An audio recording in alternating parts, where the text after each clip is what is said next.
Halo semuanya, pernah nggak sih kalian ngerasa bingung waktu harus ngambil keputusan yang susah di tempat kerja? Nah, hari ini kita bakal ngebahas persis soal itu. Kenalin, saya Putri Dwi Aprilia Nurhasana. Di mata kuliah Etika Bisnis dan Profesi kali ini, kita bakal ngupas tuntas soal teori-teori etika. Dan tenang aja, ini bukan soal ngapalin teori filsafat yang bikin ngantuk ya. Sama sekali nggak. Kita bakal jadiin teori-teori ini semacam alat analisis buat bantu kalian jadi profesional yang punya integritas tinggi. Karena di dunia kerja sekarang yang serba cepet, jago ngitung aja tuh nggak cukup. Kalian bener-bener harus tahu gimana caranya ngambil keputusan yang tepat. Buat hari ini, kita punya 5 poin bahasan utama. Kita mulai dari pengantar etika dasar, terus lanjut ke perkembangan moral, ngebahas 6 teori etika utama, ngelihat gimana relevansinya buat profesi akuntan, dan terakhir, kita bedah bareng studi kasus yang lumayan bikin heboh dari Deloitte. Oke, kita langsung masuk aja ke bagian pertama nih, pengantar etika dasar. Pertarungan antara etika absolut dan relatif. Sebelum kita jalan lebih jauh, ada satu pertanyaan menarik nih. Menurut kalian, aturan moral itu sifatnya mutlak dan kaku atau bisa berubah-ubah ngikutin situasi? Di satu sisi, kita punya pemikiran Immanuel Kant dengan etika absolutnya. Menurut beliau, aturan moral itu universal. Mencuri itu salah, titik. Nggak peduli di mana atau kapanpun itu terjadi. Tapi di sisi lain, Joseph Fletcher lewat etika relatifnya bilang kalau moralitas itu ya tergantung banget sama situasi dan budaya tempat kita berada. Contoh ekstrimnya gini, ada suku namanya Kalatia yang punya tradisi memakan jenazah ayah mereka sebagai bentuk penghormatan tertinggi.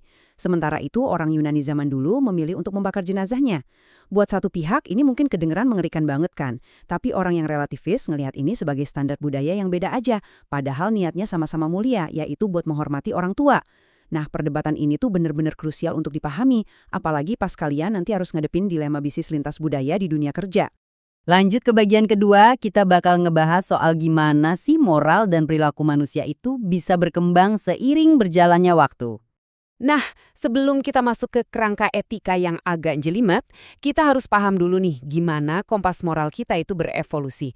Keputusan moral yang kita ambil itu kan nggak statis ya. Waktu kita masih anak-anak, moralitas tuh simple banget. Kita nurut aturan cuma karena takut dihukum atau karena ngarepin hadiah. Terus pas masuk usia remaja, kita mulai mikirin yang namanya tekanan dari teman-teman dan norma-norma sosial. Baru deh pas udah dewasa, kita dituntut buat bisa pakai prinsip etika kita sendiri dan mikirin apa sih dampaknya buat jangka panjang.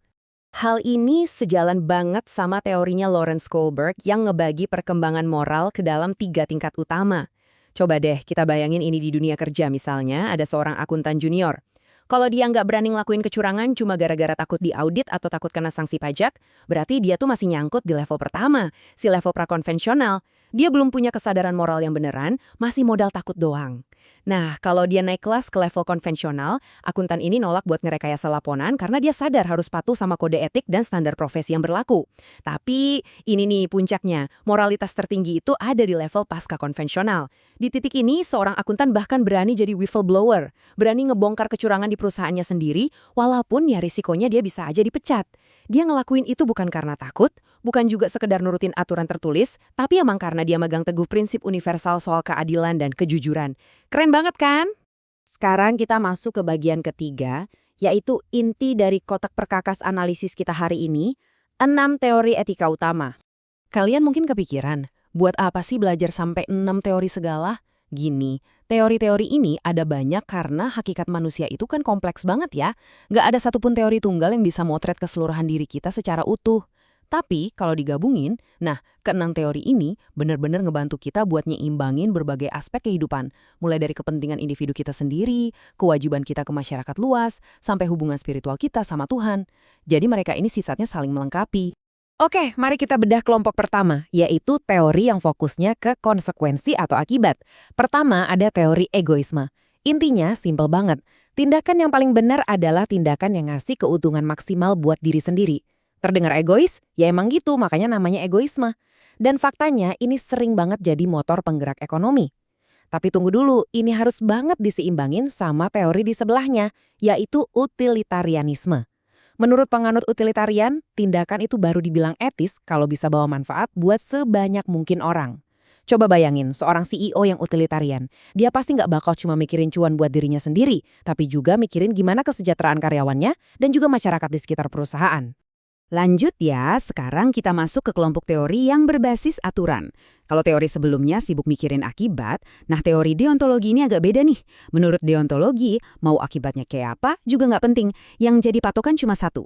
Apakah kalian patuh sama aturan dan kewajiban moral?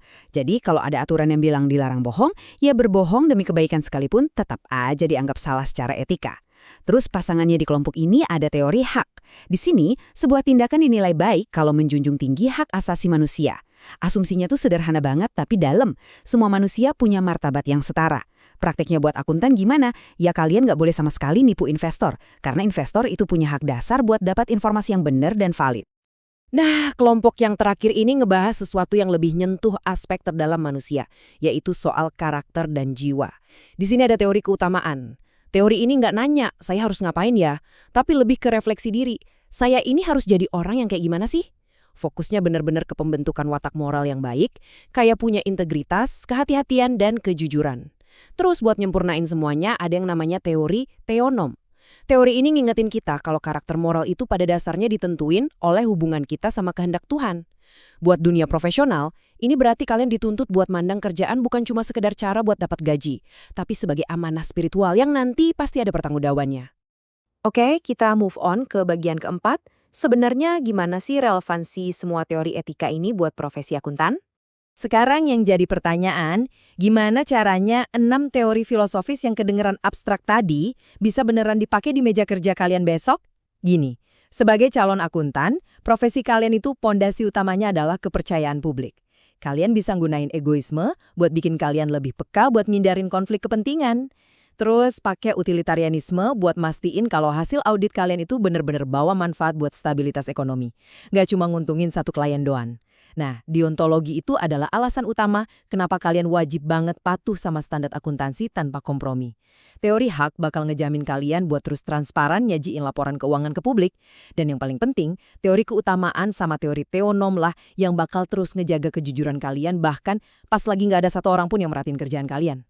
Sampai juga kita di bagian kelima, ini bagian yang lumayan seru, yaitu ngebahas studi kasus kegagalan audit Deloitte di Hong Kong.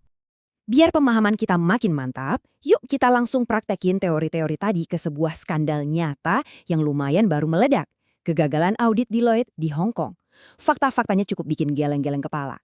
Bayangin aja, sekelas firma Big Four bisa ketahuan ngelakuin audit dengan dokumentasi yang super berantakan dan terang-terangan ngelanggar standar internasional audit.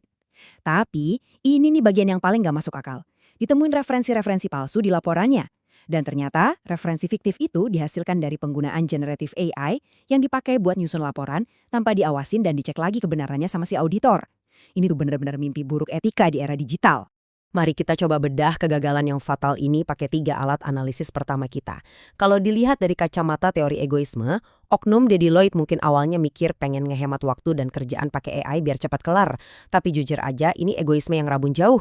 Mereka ngorbanin kualitas cuma demi ngejar efisiensi waktu yang pada akhirnya malah ngancurin reputasi mereka sendiri secara jangka panjang. Terus dari sisi deontologi gimana? Wah, ini sih pelanggaran mutlak. Mereka kan punya kewajiban profesional buat ngikutin standar ISA, tapi aturan itu benar-benar diabaikan. Nah, kalau dinilai pakai utilitarianisme, efisiensi waktu yang didapat sama firma itu benar-benar nggak ada apa-apanya dibandingin sama potensi kerugian luar biasa yang bakal ditanggung ribuan investor di pasar modal gara-gara laporannya cacat. Jauh lebih banyak mudaratnya. Kita lanjut ke 3 teori sisanya.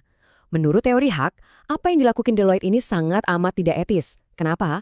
Karena mereka dengan sadar ngelanggar hak dasar para stakeholder, khususnya investor, buat dapat informasi yang benar-benar akurat dan jujur. Terus kalau kita sorot pakai teori keutamaan, kerasa banget kan kalau ada kemerosotan karakter moral yang parah di dalam tim audit tersebut. Kemana perginya rasa kehati-hatian profesional mereka, kemana integritas mereka, sampai bisa-bisanya ngebiarin referensi halusinasi dari AI masuk ke laporan resmi. Dan terakhir, dari sudut pandang etika otonom atau teonom, kelihatan jelas kalau para auditor ini udah kehilangan kemandirian moralnya. Mereka seolah lupa sama tanggung jawab moral sebagai manusia yang dikasih amanah dan malah ngebiarin mesin mengambil alih penilaian etis mereka begitu aja. Dari kasus ini, kita dapat satu pelajaran yang mahal banget. Etika bisnis yang buruk, ujung-ujungnya pasti bakal berakibat fatal buat bisnis itu sendiri. Dan dampaknya itu nggak main-main loh. Kepercayaan publik yang ibaratnya adalah nyawa utama buat profesi akuntansi langsung anjlok drastis. Akibatnya, pasar modal ikutan bergejolak dan makin beresiko karena investor jadi mikir 2 kali dan ragu sama keabsahan laporan keuangan dari perusahaan-perusahaan besar. Dan pastinya, reputasi eksklusif kelompok Big Four juga ikut tercoreng parah. Ini jadi bukti nyata kalau satu aja pelanggaran etika bisa bikin efek domino yang hancurnya kemana-mana. Jadi teman-teman, pada akhirnya semua teori yang kita bahas panjang lebar hari ini tuh bukan cuma buat dihafal demi dapat nilai A pas ujian doang. Teori-teori ini adalah tameng perlindungan buat karir kalian ke depannya. Ingat bahasan kita soal level perkembangan moral di awal tadi? Jadilah profesional yang udah berhasil nyampe di tingkat pasca konvensional. Profesional yang berani megang teguh prinsip universal, apapun risikonya. Sebelum kita akhiri kelas ini, saya mau ninggalin satu pertanyaan buat kalian renungin. Nanti pas kalian udah beneran duduk di meja kerja, terus tiba-tiba dapat tekanan dari atasan buat ngelakuin hal yang nggak benar, dan kalian ngadepin dilema etika pertama kalian, teori mana yang bakal kalian jadiin pegangan? Apakah kalian bakal milih buat gampang berkompromi, atau kalian bakal milih buat berdiri tegak mertahanin integritas? Pilihan itu ada di tangan kalian. Saya Putri Dwi Aprilia Nurkasana, makasih banyak udah ngikutin sesi hari ini dengan antusias. Sampai ketemu di materi berikutnya ya, terus mah belajar dan pastikan kalian selalu jadi profesional yang punya integritas tinggi.